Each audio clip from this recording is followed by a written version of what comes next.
Psychology with শ্রেয়াতে সবাইকে জানাই স্বাগত। আজকের ক্লাসের টপিক সংবেদন বা সেন্সেশন। সেন্সেশনের ফার্স্ট পার্টটা তোমরা ফলো করো, সেটা রয়েছে আমার ডেসক্রিপশন বক্সে, লিঙ্ক দেওয়া আছে। আজকে সেকেন্ড পার্টটা পড়াবো। তোমরা অবশ্যই ফার্স্ট পার্টটা কিন্তু একবার দেখে নিও, তাহলে সেকেন্ড পার্টটা বুঝতে অনেক সুবিধা হবে। কথা না বাড়িয়ে আজকের ক্লাস শুরু করো, কিন্তু তার আগে কয়েকটা ইম্পর্টেন্ট কথা যেটা আমি তোমাদের সঙ্গে প্রায়ই বলে থাকি। রিসেন্টলি আরও কিছুজন অ্যাডমিশন নিয়েছে, তো তাদের জন্য আমাকে সেকেন্ড ব্যাচ শুরু করতে হয়েছে, মাস্টার্স এবং গ্র্যাজুয়েশন দুটো ক্ষেত্রেই। স্কুলের স্টুডেন্টরা মোটামুটি প্রথম দিকে অ্যাডমিশন নিয়ে নেয়, খুব একটা অসুবিধা হয় না। তবুও এখনও যারা অ্যাডমিশন নিতে চাও বা নেবে কিনা ভাবছো, তারা যদি মনে করো নেবে, তাহলে একটু কুইক জয়েন করো। কারণ যত তোমরা দেরি করবে তত তোমাদেরকে অনেক বেশি এফর্ট দিতে হবে, কারণ সিলেবাস তো এগোতে থাকবে আর পরীক্ষার সময় পরীক্ষাও হবে। কাজেই দেরি না করে যদি অ্যাডমিশন নিতে চাও তাহলে নিয়ে ফেলো। আর আমার ফেসবুক পেজের নামটা চেঞ্জ হয়ে গিয়েছে, সেটা আগেই বলেছি, এবং প্রতিটা কন্টেন্টে আমি এটা বলেই থাকি। আমার ফেসবুক পেজের নাম এখন থেকে সাইকোলজি উইথ শ্রেয়া দত্ত। একদম তোমাদের জন্য ভেবেই এটা করা, না হলে আলাদা আলাদা নাম হলে তোমরা কনফিউজড হয়ে যাচ্ছ, আর সেই কনফিউশনটা দূর করার দায়িত্ব আমার, রাইট? তাহলে শুরু করি আজকের ক্লাস। শ্রবণগত সংবেদন অর্থাৎ কান বা কর্ণ, এর মধ্যে দিয়ে যে সংবেদন হয় তাকেই বলা হয় শ্রবণগত সংবেদন। এইটা সবসময় মনে রেখো, কান কিন্তু আমাদের গোটা দেহের ভারসাম্য বজায় রাখে। এটা ভীষণ ইম্পর্ট্যান্ট একটা সেন্স অর্গান, এবং পরীক্ষার জন্য এটা খুব ইম্পর্ট্যান্ট। কানের তিনটে অংশ আছে: বহিঃকর্ণ, মধ্যকর্ণ এবং অন্তঃকর্ণ। বহিঃকর্ণের দুটো অংশ, বাইরের যে অংশটা, যেটা আমরা বাইরে থেকে যে অংশটা দেখতে পাই কানের, সেটাকে বলা হয় কানের পাতা। আর কানের ছিদ্র, যে অংশটা ভেতর দিকে প্রবেশ করেছে, এবং মধ্যকর্ণের যে কর্ণপটল সেটা দ্বারা অবরুদ্ধ থাকছে, সেটাকে বলা হয় কানের ছিদ্র, মানে যেটাকে বলা হয় ইয়ার হোল। দ্বিতীয় অংশ যেটা, সেটা হচ্ছে মধ্যকর্ণ। মধ্যকর্ণ বলতে আমাদের যেটা কানের পর্দা বা কর্ণপটহ, সেটাকেই বোঝানো হয়েছে, অর্থাৎ ইয়ার হোল। কানের ছিদ্রকে বলা হচ্ছে ইয়ার হোল, কানের পর্দাকে বলা হচ্ছে ইয়ার ড্রাম। সরি, আমি উল্টো বলে ফেলেছিলাম। ইয়ার ড্রাম তিনটে অস্থি দ্বারা সংগঠিত, যেটাকে চেইন অফ বোনস বলা হয়, এবং অন্তঃস্থিত ঝিল্লিও রয়েছে। ঝিল্লি মানে মেমব্রেন বা পর্দা। এই তিনটে অংশ ঠিক যেমন দেখতে, সেই অনুযায়ী তাদের নামকরণ করা হয়েছে। প্রথমটা দেখতে হাতুড়ির মতো, তাই একে হাতুড়ি অস্থি বলে। দ্বিতীয়টা দেখতে নেহাইয়ের মতো, তাই একে নেহাই অস্থি বলে।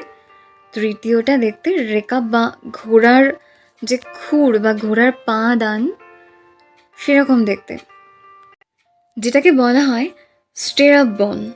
অর্থাৎ প্রথমটা হাতুড়ির মতন দেখতে, ওটাকে হ্যামার বোন বলে। সেকেন্ডটা নেহাইয়ের মতো, ওটাকে অ্যানভেল বোন বলে।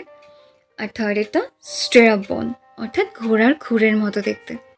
এই স্টেরাপ বোনের ওপর দিকে ওপর দিকটা বেসিক্যালি একটা ছিদ্রের সঙ্গে সংলগ্ন থাকে। সেই ছিদ্রকে বলা হয় ডিম্বাকৃতি বিবর। বিবর মানে গর্ত বা ওভাল ফরমেন বলে। আর এর নিচে ঠিক এরকমই আরেকটি ছিদ্র আছে, যেটাকে গোলাকার বিবর বা রাউন্ড ফরমেন বলা হয়।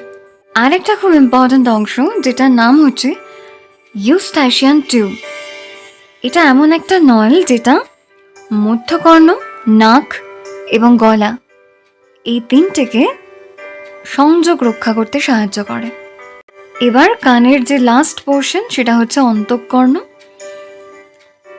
বলা হয় যে অন্তঃকর্ণের ভেতরটা খুবই জটিল, যাকে বলা হয় বোনি ল্যাব্রান্থাইন। অন্তঃকর্ণ হচ্ছে কানের পর্দার পেছনে, মানে ইয়ারড্রাম, ঠিক তার পেছনে অবস্থিত একটি বাঁকা ফাঁপা নল। এর মধ্যে দু রকমের পদার্থ আছে। যে তরল পদার্থ রয়েছে সেটাকে বলা হয় ইয়ার লাম্প, আর যেটা একটু বালুকণার মতন কঠিন পদার্থ, সেটাকে বলা হয় ইয়ার স্টোনস। অন্তঃকরণের 3টে অংশ আছে। নাম্বার 1, ভেস্টিবিউলার ক্যানাল বা ভেস্টিবিউলার জলনালী। এটা একটু ডিম্বাকৃতি, তাই একে ওভাল উইন্ডো বলা হয়। আর সেকেন্ডটা হচ্ছে অর্ধবৃত্তাকার জলনালী বা সেমি সার্কুলার ক্যানাল। এটা ভেস্টিবিউলার ক্যানালের ঠিক ওপরে থাকে এবং 3টে অর্ধবৃত্তাকার ফাঁপা নলের সমষ্টি। আর এরপর যেটা, সেটা হচ্ছে কর্ণসম্মুখ বা কক্লিয়া। এটা দেখতে অনেকটা শঙ্কু বা শামুকের মতো হয়, অনেকটা ঘোরানো সিঁড়িগুলো যেমন দেখতে হয় সেরকম লাগে দেখতে। এর মধ্যে এক ধরনের তরল পদার্থ আছে আর ভেতরে একটা কোমল পর্দা রয়েছে। তরল পদার্থটাকে বলা হয় এন্ডোলিম্ব আর কোমল পর্দাকে বলা হয় ব্যাসিলার মেমব্রেন। এর ঠিক ওপরে রয়েছে কর্টির ইন্দ্রিয় বা অর্গান অফ কর্টি। এইটাকেই প্রকৃত শ্রবণ ইন্দ্রিয় বলা হয়। এর মধ্যে কতগুলো সূক্ষ্ম সূক্ষ্ম কোষ রয়েছে, আর এই কোষগুলোই সারিবদ্ধভাবে কক্লিয়ার যে তরল পদার্থ তার মধ্যে সোজা হয়ে দাঁড়িয়ে থাকে। এই যে স্নায়ু কোষ, এখান থেকেই স্নায়ু তন্তুগুলো নির্গত হয়ে সেটা মস্তিষ্কে গিয়ে পৌঁছয়, আর তার ফলেই শ্রবণমূলক সেগুলিকেই বলা হচ্ছে শ্রবণমূলক স্নায়ু বা অডিটরি নার্ভ। এটা কি করছে, শ্রবণগত যে স্নায়ু, সেই স্নায়ু প্রবাহকে আমাদের ব্রেনে নিয়ে যাচ্ছে বহন করে। তারপর ব্রেন যখন আমাদের সিগন্যাল দিচ্ছে আমরা বুঝতে পারছি, মানে শুনতে পাচ্ছি। এবার যেটা পড়াবো সেটা হলো আমরা কিভাবে শুনতে পাচ্ছি। শ্রবণ ইন্দ্রিয়ের মধ্যে দিয়ে তো আমরা শুনি, সেটা কিভাবে? শব্দ তরঙ্গ আমাদের কানের যে বাইরের অংশটা অর্থাৎ বহিঃকর্ণ, সেটার মধ্যে দিয়ে প্রবেশ করছে, করে কোথায় যাচ্ছে? কর্ণপটহে বা ইয়ার ড্রামে, অর্থাৎ মধ্যকর্ণের বাইরের যে মেমব্রেন সেখানে আঘাত করছে। তার ফলেই কিন্তু আমাদের ওই পর্দাটি, মানে কানের পর্দাটা কম্পিত হয়ে একটা উদ্দীপনার সৃষ্টি করছে। এবার এটা কাঁপছে, এই কম্পনটা কি করছে? সক্রিয় করে তুলছে অস্থিগুলোকে। কোন অস্থি? মধ্যকর্ণ পড়াবার সময় যে 3টে অস্থির কথা বলেছিলাম, সেগুলো যেমন দেখতে সেই অনুযায়ী তাদের নাম। হাতুড়ি অস্থি, হাতুড়ি অস্থি থেকে নেহাই অস্থি, নেহাই অস্থি থেকে রেকাব অস্থিতে বাহিত হয়। তারপর সেটা কি করে, ওই মধ্যকর্ণের প্রান্তভাগে যে মেমব্রেনটা আছে সেটাকে কম্পিত করে। ঠিক সেখান থেকেই ওটা পৌঁছে যায় অন্তঃকর্ণে। অন্তঃকর্ণের সেই অংশটায় যেটা একেবারে গোলক ধাঁধার মতো, যেটাকে বনি ল্যাব্রান্থাইন বলা হয়। এবার এই অন্তঃকর্ণের যে অংশগুলো রয়েছে, অর্থাৎ প্রথমে উদ্দীপনাটা জলনালী দিয়ে ওঠানামা করছে, করে সেটা ব্যাসিলার মেমব্রেনটাকে উদ্দীপিত করছে সেখান থেকে গিয়ে।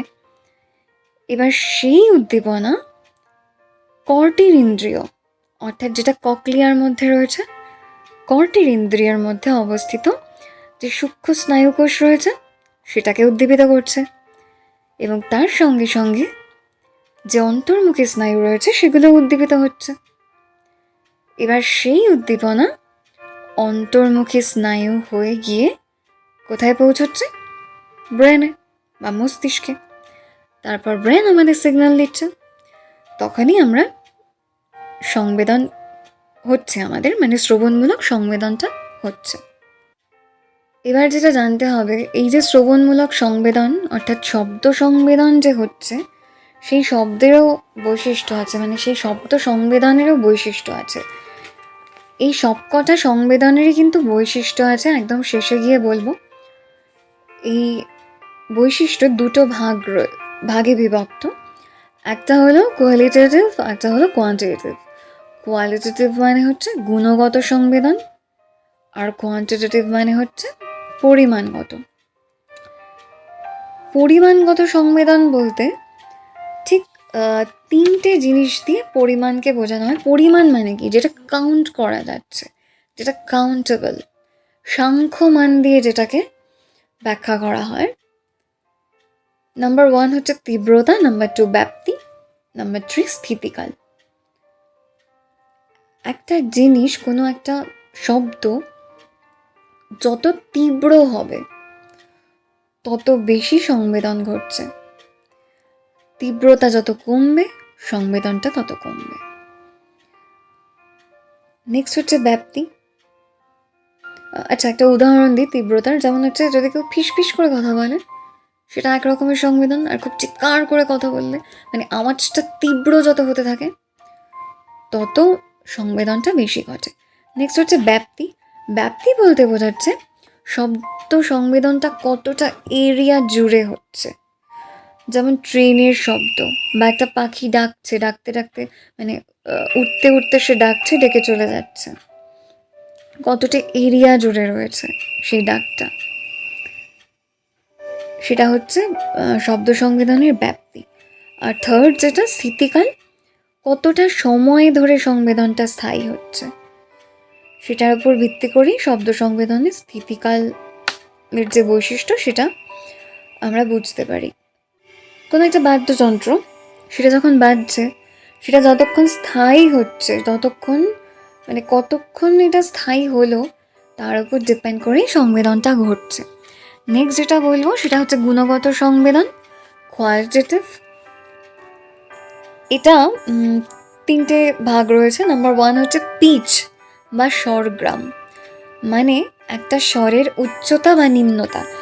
এটার উদাহরণ হিসেবে বলা হয় না, কিছু মানুষের ভয়েস পিচটা খুব হাই, বেস নয়, পিচ অর্থাৎ স্বরগ্রাম।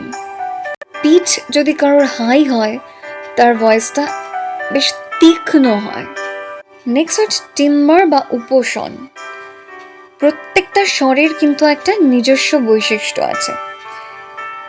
একটা স্বর থেকে আরেকটা স্বরকে যে আমরা আলাদা করতে পারি, সেই বৈশিষ্ট্যকে বলা হচ্ছে উপশন। মানে ধরা যাক আমরা দুটো বাদ্যযন্ত্র যদি শুনি, দুটোই তো বাদ্যযন্ত্র, কিন্তু আমরা একটার সঙ্গে আরেকটার আওয়াজ আলাদা করতে পারি। যেমন ঢাক এবং তবলা, আমরা কিন্তু দুটো বাদ্যযন্ত্রের শব্দকে আমরা আলাদা করতে পারবো, সেটাকে বলা হচ্ছে উপশন। লাস্ট হচ্ছে হারমোনি অ্যান্ড ডিসকর্ড, স্বরের সঙ্গতি এবং অসঙ্গতি। যখন শব্দের বা স্বরের বায়ু তরঙ্গের সঙ্গে সংমিশ্রণ ঘটছে, এই শব্দ মানে স্বর আর তরঙ্গের মধ্যে যদি সঙ্গতিটা থাকে, তাহলে ওটা সঙ্গতভাবে শোনাবে। আর যদি সংমিশ্রণটা এলোমেলো হয়, তাহলে কিন্তু সামঞ্জস্য বজায় থাকবে না এবং সেটা অসঙ্গত হয়ে যাবে। এখানেও বাদ্যযন্ত্রের উদাহরণ দিই।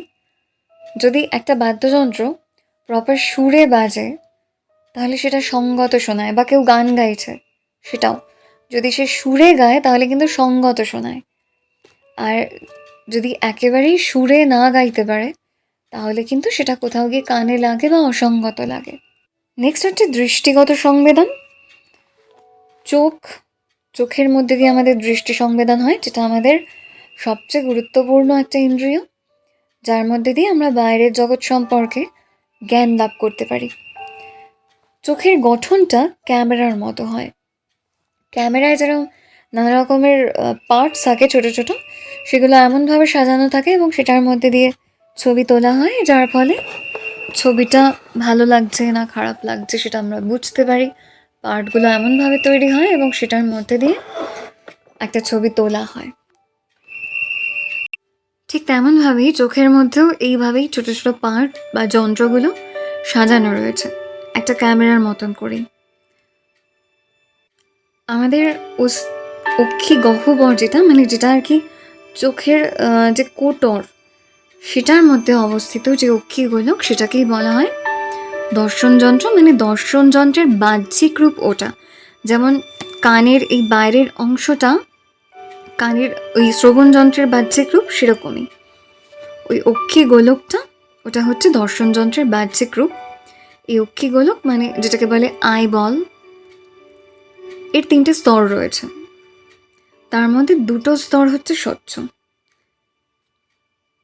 যেটা চোখের ভেতরের কোনো আঘাত থেকে চোখকে রক্ষা করতে সাহায্য করে। আর বাইরের যে আবরণটা একদম সেটা হচ্ছে অস্বচ্ছ, আর সেটাকে বলা হয় শ্বেতমণ্ডল। এর বেশিরভাগ অংশটাই সাদা।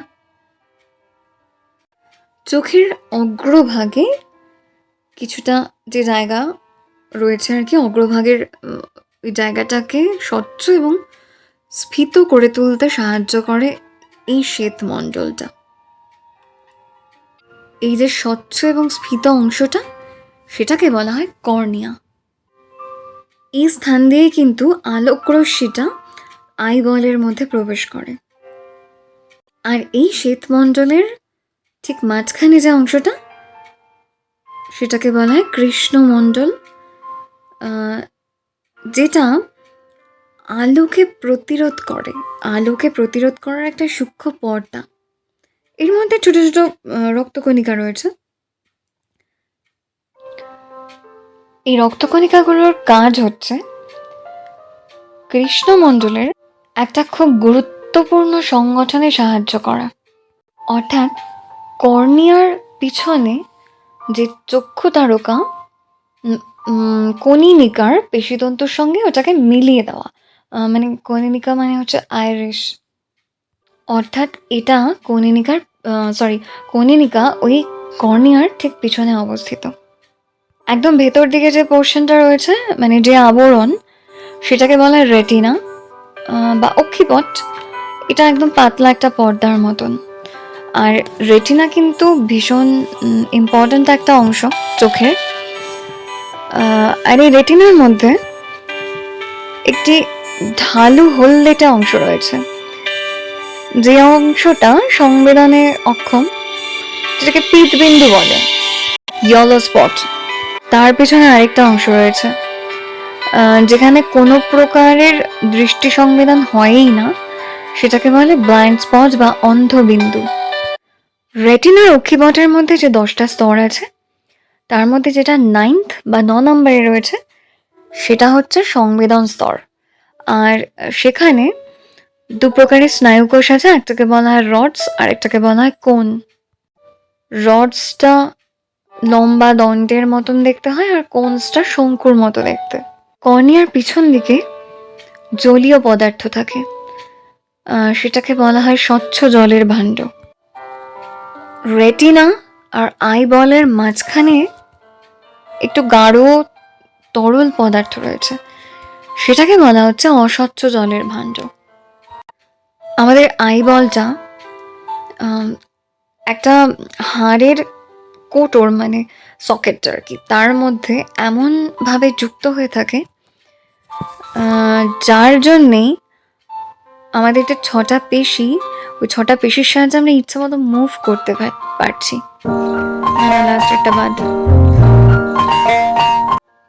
এটা আমাদের আইরিশের আকারটাকে নিয়ন্ত্রণ করে। মানে যখন চোখের ওপর যদি খুব আলো পড়ে, তখন কিন্তু এই অংশটা একটু প্রসারিত হয়, অন্ধকার হলে কুঞ্চিত হয়। এটা দেখার জন্য তোমরা একটা কাজ করতে পারো। অন্ধকারে আয়নার সামনে টর্চটা যদি চোখে ধরো, কিন্তু সেটা খুব বুঝে শুনে, নিজেদের চোখের অবস্থা জেনে বুঝে। এটা মোটেই খুব একটা ভালো পদ্ধতি নয়, তাও আমি বললাম, ডিসক্লেমারটা দিয়ে দিলাম ওই জন্য। এই আইরিশের ঠিক পিছনের অংশটাই কিন্তু লেন্স। এই লেন্সের মধ্যে দিয়ে আলোকরশ্মিটা কেন্দ্রীভূত হয়, তারপর সেটা রেটিনার যে ইয়েলো স্পট, সেখানে নিক্ষিপ্ত হচ্ছে। এই আলোকরশ্মিকে কেন্দ্রীভূত করার জন্যই কিন্তু লেন্সের প্রয়োজন। আর এই লেন্সের ত্রুটির ওপরেই আমাদের চোখের পাওয়ারটা ডিপেন্ড করে। যদি ত্রুটিপূর্ণ হয়, সেই জন্যই আমাদের চশমার পাওয়ার হয় না, প্লাস মাইনাস, এর উপর বেস করেই। মানে ওই ত্রুটিটা দূর করতেই আমরা চশমা ইউজ করে থাকি। লেন্সের উপর দিকটায় কতগুলো পেশি আছে, যেটাকে বলা হয় সিলিয়ারি প্রসেসেস। আর এর জন্যই কিন্তু আমরা লেন্সটাকে সোজা বেঁকা করতে পারি আর কি। আমাদের রেটিনায় তো অনেকগুলো স্তর আছে, স্তরগুলোর সাহায্যেই কিন্তু আমাদের বিভিন্ন রঙের সংবেদনগুলো হয়, মানে কোনটা কি রং, কোনটা কালো, কোনটা সাদা, এর মধ্যে দিয়ে হয়।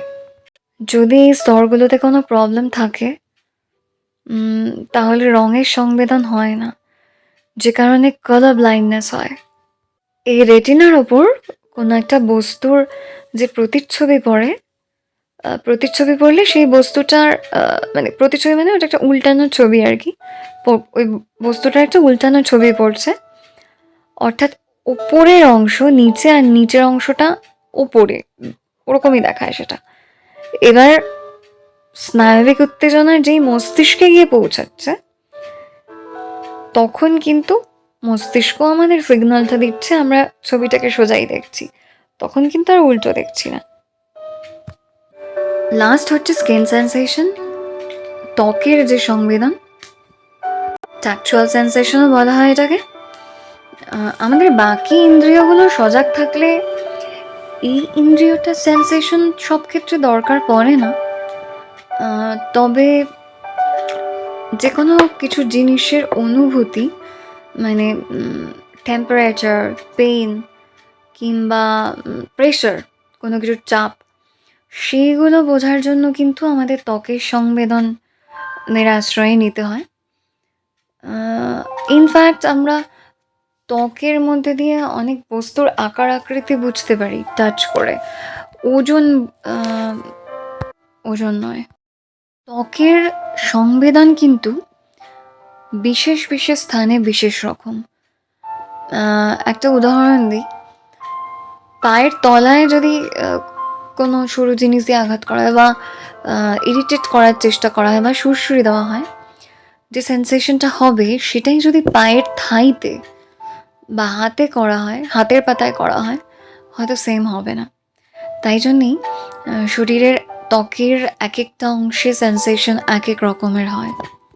আর কিছু কিছু ক্ষেত্রে সেন্সেশন ব্যক্তি বিশেষে নির্ভর করে। টেম্পারেচার বা ব্যথা, সকলেই যন্ত্রণায় চিৎকার করে হয়তো কাঁদে না, কেউ কেউ কিছুটা সহ্য করে নেয়, কেউ কেউ সহ্য করতে পারে না। আর যদি ত্বকের কোনো জায়গা অবশ হয়ে গিয়ে থাকে, সেই জায়গায় কিন্তু সেন্সেশন হয় না। এবার বলবো সংবেদনের ধর্ম বা লক্ষণ। 3 রকমের আছে। নাম্বার 1 যেটা হচ্ছে, আমি আগেও বলেছি, আসলে বৈশিষ্ট্যটাই এখানে বোঝানোর চেষ্টা করা হচ্ছে, গুণগত বৈশিষ্ট্য। শ্রবণ সংবেদন পড়াতে গিয়ে আমি বলেছি অলরেডি। সেকেন্ড হচ্ছে পরিমাণগত বৈশিষ্ট্য, আর থার্ড যেটা, স্থানগত বৈশিষ্ট্য। পরিমাণগত বৈশিষ্ট্যটা কিন্তু সেম, 3টে জিনিসের ওপরেই নির্ভর করে: তীব্রতা, স্থায়িত্ব আর ব্যাপ্তি। তবে গুণগত বৈশিষ্ট্য যেটা, সেটা হলো সংবেদনের যেই বৈশিষ্ট্য আর কি, সেটাকেই তার গুণগত বৈশিষ্ট্য বলে। এই গুণগত বৈশিষ্ট্যের 2টো ভাগ আছে, একটা হচ্ছে জাতিগত, একটা উপজাতিগত। জাতিগত বলতে বোঝাচ্ছে, যেমন যদি কেউ চিৎকার করে তাহলে সেটা আমাদের শ্রবণ সংবেদন, সেটা কিন্তু দর্শন সংবেদন নয়। এই যে পার্থক্য, এটাকে বলা হচ্ছে জাতিগত পার্থক্য। এবার কোনো একটা জিনিস হয়তো আমরা দেখছি বা কোনো একটা জিনিস খাচ্ছি, সেই ক্ষেত্রে মানে ধরা যাক স্বাদগত সংবেদন, সেটা কোন খাবারটা কীরকম, মিষ্টি না তেতো না টক, সেটা হচ্ছে উপজাতিগত। অর্থাৎ জাতিগত মানে হচ্ছে একটা সংবেদন থেকে আরেকটা সংবেদনকে আলাদা করা, সেটা দর্শন, শ্রবণ, নাকি ঘ্রাণগত না স্বাদগত, এটা। আর উপজাতিগত মানে হচ্ছে ধরা যাক স্বাদগতর ভেতরে যে কতগুলো ভাগ রয়েছে, সেটাকে মিন করা হচ্ছে। আর লাস্ট যেটা, সেটা হচ্ছে স্থানীয় বৈশিষ্ট্য বা লোকালাইজেশন। ইন্দ্রিয়ের দেহগত অবস্থানের বৈশিষ্ট্যের ফলে সংবেদনের বিশেষ বৈশিষ্ট্য দেখা যায়। আমি আগেও একবার উদাহরণটা দিলাম, যদি দেহের বিভিন্ন স্থান তার যে স্পর্শকাতরতা সেটা তো ভিন্ন, সেটার ফলেই ভিন্নতা দেখা দেয়। আমি একটা উদাহরণ দিয়েছি অলরেডি, যে পায়ের পাতায় মানে পায়ের তলায় যদি সুড়সুড়ি দেওয়া হয় একরকম হবে, আর সেটাই যদি হাঁটুতে দেওয়া হয় অন্যরকম হবে। সংবেদনের 3টে বৈশিষ্ট্য এখানেই শেষ হলো। নেক্সট পড়াবো প্রত্যক্ষণ বা পারসেপশন। কেমন লাগলো আজকের ক্লাস? কমেন্ট বক্সে কমেন্ট করে জানাতে কিন্তু ভুলো না। ভালো লাগলে একটা লাইক দিও, আর হ্যাঁ, সাবস্ক্রাইব করে বেল আইকনটা প্রেস করতে ভুলো না। বেল আইকনটা প্রেস না করলে সব নোটিফিকেশনগুলো টাইম মতো পাবে কি করে? আর তার সঙ্গে সঙ্গে অবশ্যই আমার ফেসবুক আর ইনস্টাগ্রাম পেজটা কিন্তু ফলো করো। আজকের মতো এখানেই শেষ, খুব তাড়াতাড়ি আসছি নেক্সট চ্যাপ্টারটা নিয়ে। ভালো থেকো, সঙ্গে থেকো।